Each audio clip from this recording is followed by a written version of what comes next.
needs to be supported. This is so amazing for the scene, and the best way you can do it, actually, I'm not talking about, oh, we want you donate money, blah, blah, blah. Send the link right now to a friend. Even if it's not for this broadcast, maybe it's like really late or something, your friends are asleep.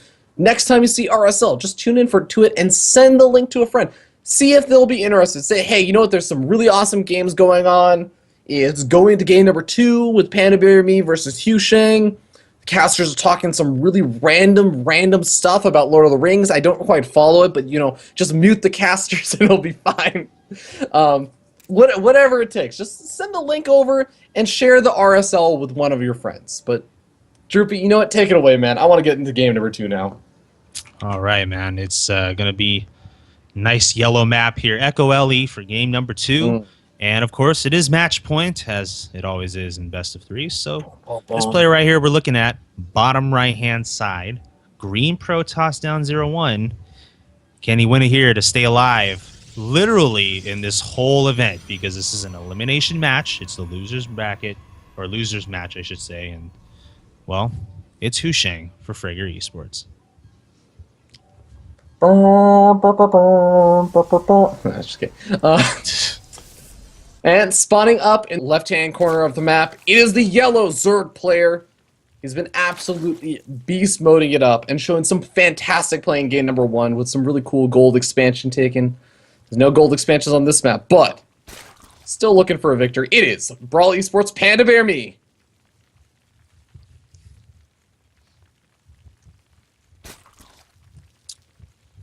So it's going to be a 15 hatch from him.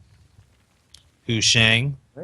Last game. How do you open last game? Was it gateway first for the guy?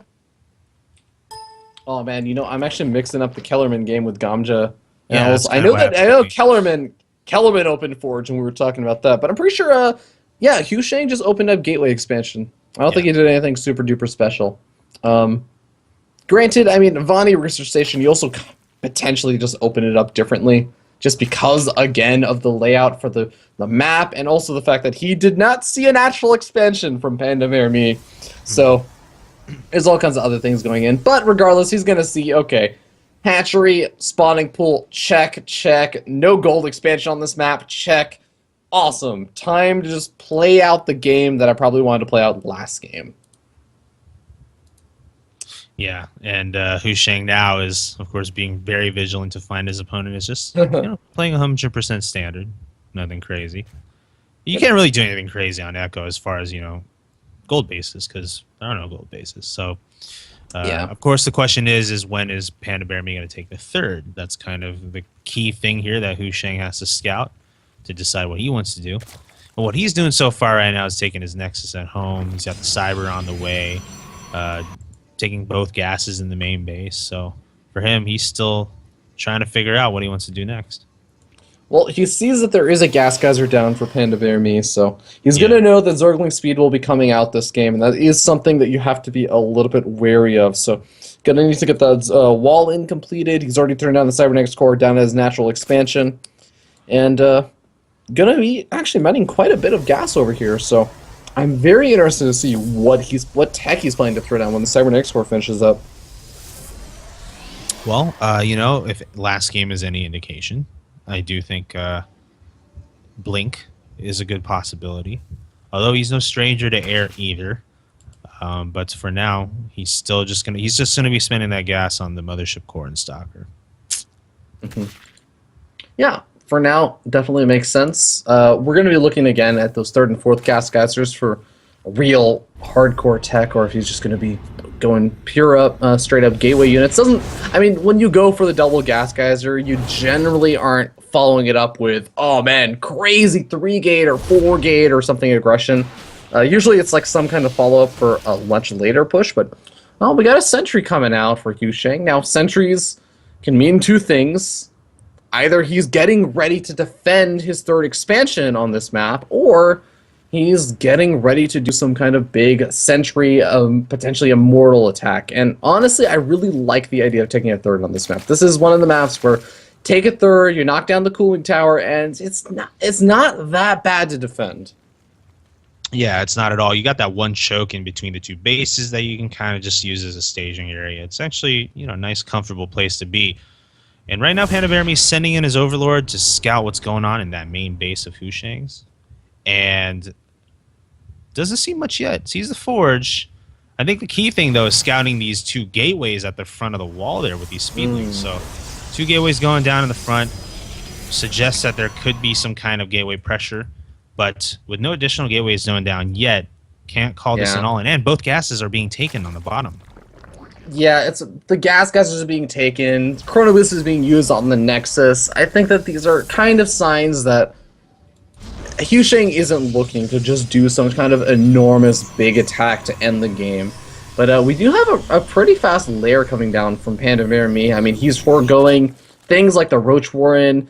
He's gotten up. I mean, he's gotten up obviously his 3 bases and everything, but there is +1 missile attacks. So it looks like we won't be seeing a complete foregoing of Roach Warren, I imagine. I was thinking that maybe this was going to lead into some really fast Mutals play, but no. Hydralisk Den. Oh, okay, so we're going to be seeing a Ling Hydra. Yeah, Ling Hydra is it's a very solid composition if you if you get out ahead of your opponent as far as economy and you're able to afford at least supply wise a bigger army, then it's very strong. It's very, very strong. It's very hard for Protoss to keep up. And when you look at the way PandaBearMe's open here, he's been on 3 bases. He's been able to kind of drone to his heart's content. He's setting himself up very well for a nice timing with +1. When he hits at around 10 minutes or so, 11 minutes, and HuShang, he's taking his 3rd here, but is he perhaps giving too much opportunity for PandaBearMe to just do whatever he wants on 3 base? I don't know. Yeah, that it definitely is a potential concern, and one other thing I really wish we could see HuShang do is knock down that cooling tower. It adds so much to your defensive capabilities to take out that cooling tower, to cut down the number of ways your opponent can poke into that 3rd expansion. Otherwise, I honestly feel like defending that 3rd can get a little bit awkward.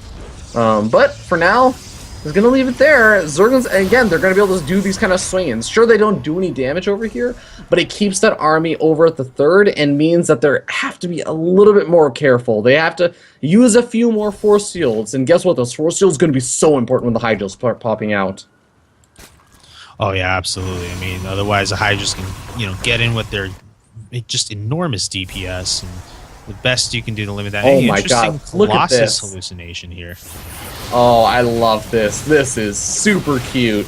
So, PandaBearMe sees the Colossus, and think about it. If you're going Hydra Ling, the most natural thing you're going to be thinking is, oh god, I've got to get my Hive Tech up, I've got to get my Vipers up, or I've got to get some sort of way of dealing with the Colossus. Maybe you're one of those crazy old school players and you worship Idra, you get up Corruptors or something. Like, you got to do something. You can't just rely on Ling Hydra as it moves in the later stage of the game. So this is a really cute way to force out a reaction from PandaBearMe. Yeah, and we're seeing Roaches now come out, which is, of course, a much better thing against Colossus, assuming Colossus were real in this game so far. But yeah, I mean, you have Roaches that can tank a little better, so instead of just pure Hydra with that pure DPS, I think we could be seeing an effect of that. But it does look like PandaBearMe here with a nice big army right now starting to push out. Yep, HuShang actually looking to move out a little bit just to poke out because he does have Blink and now finishing up, and we saw in his PvPs he does love to do that sort of Blink harassment. A little bit harder to do in this matchup, but still possible to do. And, well, I think that PandaBearMe is probably going to be the one that gets a bit aggressive first. Yeah, I think he's just waiting on his Vipers. Oh, they sniped the Warp Prism. That is a good pickup. That's rough. Yeah, that's unfortunate. Really unfortunate. Well, nothing in it, and I love a Protoss player that will lose a Warp Prism and just immediately remake it and just say, you know what, no, that harassment was important to me. It wasn't just some thing I wanted to do because, Day 9 told me it was a good thing to do. No, he says, this is a part of my game plan. I want that Warp Prism. I need that Warp Prism to put on harassment. I'm going to remake it. And that's what is going to be coming out. It's going to be coming out later, of course. But wow, yeah, just a very... It's not a passive game. but a very like laid back game. Like there's constant tension of they're about to attack each other and then they don't because they realize, okay, don't want to attack just yet. But it just keeps happening over and over and over again. Yeah, I think, you know, there's like, oh, I'm just going to get one more unit. I'm just going to get one more, you know, I'm going to get the Vipers. I'm going to get the man. Is this it? Is this it? Oh, those High Templars going for the feedbacks. Oh, Storm actually going down. I like the green Storm, by the way. Yeah, these are good storms. Pretty good storms. Ryan Shooter. And I think this is going pretty well though for HuShang.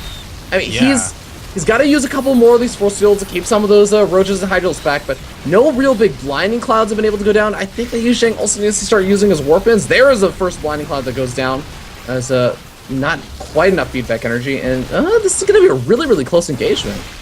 Yeah, it does look increasingly more like HuShang is in a hold here. Just the warp in defender's advantage. Reinforcements haven't been coming down here. Despite the +2 advantage that PandaBearMe had for the big part of that battle. Actually, that's not true. They were both on +2. I think ultimately what PandaBearMe was waiting on was the +2, and maybe that was just too long. I think that allowed HuShang to set up enough units there to defend because of that extra time. Yeah, definitely. And I think that especially having those High Templars out and ready, you could almost see like HuShang throws down the Storm first and then says, oh, wait a second, those are Vipers, and then feedbacks the first Viper and really halted the ability for PandaBearMe to use those Vipers as he really wanted to. He got down one Blinding Cloud kind of early on, but HuShang just kind of blinks away from it and he was okay. He handled that fight really, really, really well because he was able to prevent those big Blinding Clouds from going down, I think. Yeah, it was. But PandaBearMe has been macroing like a beast this whole game. He hasn't suffered a single ounce of damage. It's really just kind of been his game here so far. So that engagement didn't work well for him, but he's still on top in supply by really 50 here. He's basically approaching max point. And just right now he's teching up to Greater Spire. So, I mean, he can afford to weather that less than favorable engagement. I won't say he can do this again. But right now, he's still in a good spot. Yeah, he's still got a couple of things going for him right now. But Broodlord's gonna be the unit of choice. Now, this is something that a lot of Zerg players have been doing lately. Yeah. Just since the Swarm host changes, a lot of Zerg players don't really want to mess around with the redone Swarm hosts. They're not quite as easy to use. So a lot of players have been saying, you know what, the way that we'll deal with late-game Protoss armies is Broodlords. You make it very difficult for them, and it really does revert the game into a very strange throwback of like Wings of Liberty, kind of, without the Infestors. Yeah, exactly. Broodlord and Infestor, that was something that was really famous in Wings of Liberty. And then you had, of course, the Mothership, what was it, what do you call that again? Mothership. The only thing I can... Vortex? Vortex, there you go. I couldn't think of the word. But we got some great other spells going down here. A couple of storms hitting. A lot of cannons, jeez. It is a lot of cannons. But the Broodlords are here, though, and the Broodlings can easily wear down those cannons as the Roaches and Hydras let them do the work. Yeah, but, I mean, the army of PandaBearMe is getting whittled away, and that's what he was waiting for. He was waiting for these Hydras to get whittled away enough to do the aggressive blink forward on top of the Broodlords. He ends up having to back up, but again, those Hydras are starting to fall in number, and there we end up seeing the Blinkstalkers blinking on top of the Broodlords. Take out 1, 2, 3, another Broodlord needs to go down, but he's not focus firing. There he goes, and he's able to clean up that army. Oh, that's always like a great composition to deal with Broodlords. You have those Colossus in the back just zapping away the Broodlings, and then the Stalkers focusing fire on the Broodlords.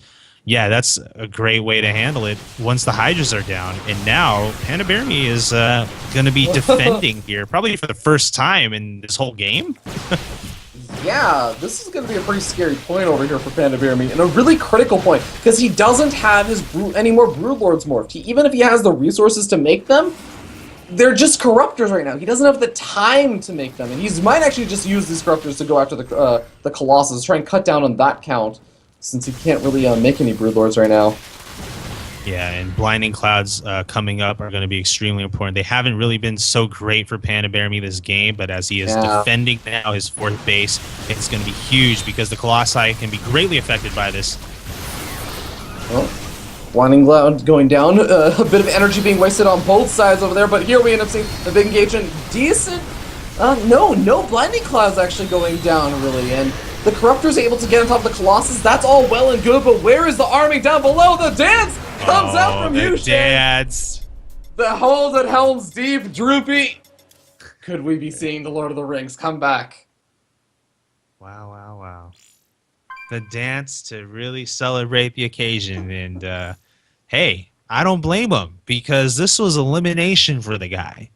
But he gets to survive for one more game, and we'll see if he can take it.